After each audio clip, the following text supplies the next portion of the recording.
15 kabanata. Ako ang tunay na puno ng ubas, at ang aking ama ang tagapag-alaga. Inaalis niya ang bawat sangang hindi namumunga, at kanya namang pinuputulan at nililinis ang bawat sangang namumunga upang mamunga pa ng lalong sagana. Nalinis na kayo sa pamamagitan ng salitang sinabi ko sa inyo. Manatili kayo sa akin, at mananatili ako sa inyo. Hindi makakapamunga ang sangang hindi nananatili sa puno. Gayon din naman, hindi kayo makakapamunga kung hindi kayo mananatili sa akin. Ako ang puno ng ubas, at kayo ang mga sanga. Ang nananatili sa akin at ako sa kanya ang siyang namumunga ng sagana, sapagkat wala kayong magagawa kung kayo'y hiwalay sa akin. Ang hindi nananatili sa akin ay itinatapon at matutuyo gaya ng sanga. Ang ganoong mga sanga ay tinitipon, inihahagi sa apoy at sinusunog. Kung nananatili kayo sa akin at nananatili sa inyo ang aking mga salita, hingin ninyo ang anumang ibig ninyo at ibibigay yun sa inyo.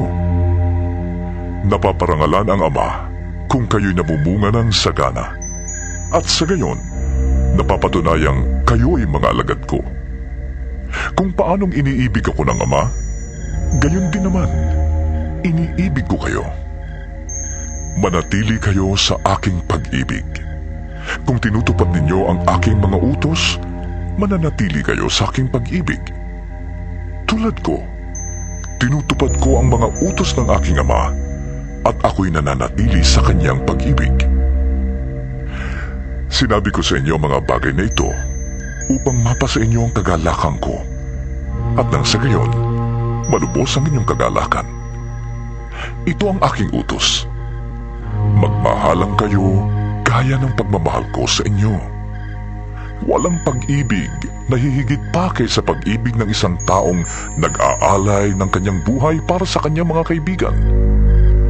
Kayo'y mga kaibigan ko kung tinutupad ninyo ang aking mga utos.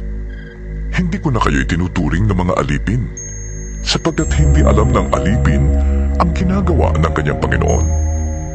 Sa halip, itinuring ko kayong mga kaibigan, sapagkat sinabi ko sa inyo ang lahat ng narinig ko sa aking Ama. Hindi kayo ang pumili sa akin, kundi ako ang pumili sa inyo. Hinirang ko kayo upang kayo'y humayo at mamunga, at manatili ang inyong bunga. Sa gayon, ang anumang hingin ninyo sa Ama, sa aking pangalan, ay ibibigay sa inyo. Ito nga ang utos ko sa inyo, magmahalan kayo. Kung napupuot sa inyo ang sanlibutan, alalahanin ninyong ako muna ang kinapuotan nila bago kayo. Kung kayo'y taga-sanlibutan, mamahalin nila kayo, sapagkat kayo kabilang sa kanila. Ngunit yamang hindi kayo taga-sanlibutan, kundi pinili ko kayo mula sa sanlibutan, sila'y napopuot sa inyo. Alalahanin ninyo ang sinabi ko sa inyo. Walang aliping nakakahigit kaysa kanyang Panginoon. Kung ako'y inusig nila, uusigin din nila kayo. Kung sinunod nila ang aking salita, susunod din sila sa inyong salita. Ngunit ang lahat ng ito'y gagawin nila sa inyo dahil sa akin, sapagkat hindi nila nakikilala ang nagsugo sa akin. Kung hindi ako naparito at nangaral sa kanila, hindi sana sila mapapatunayang nagkasala. Ngunit ngayon hindi na sila makakaiwas na panagutan ng kanilang kasalanan. Ang napupuot sa akin ay napupuot din sa aking Ama.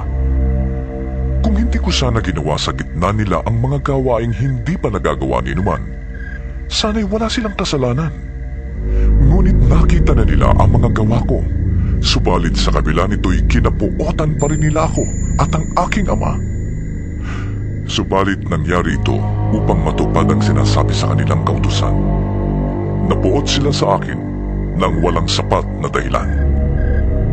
Ngunit ang patnubay, ang espiritu ng katotohanan, ang darating mula sa Ama. Susuguin ko siya sa inyo mula sa Ama, at siyang magpapatotoo tungkol sa akin. At magpapatotoo rin kayo tungkol sa akin sapagkat sa pasimula pa'y kasama ko na kayo.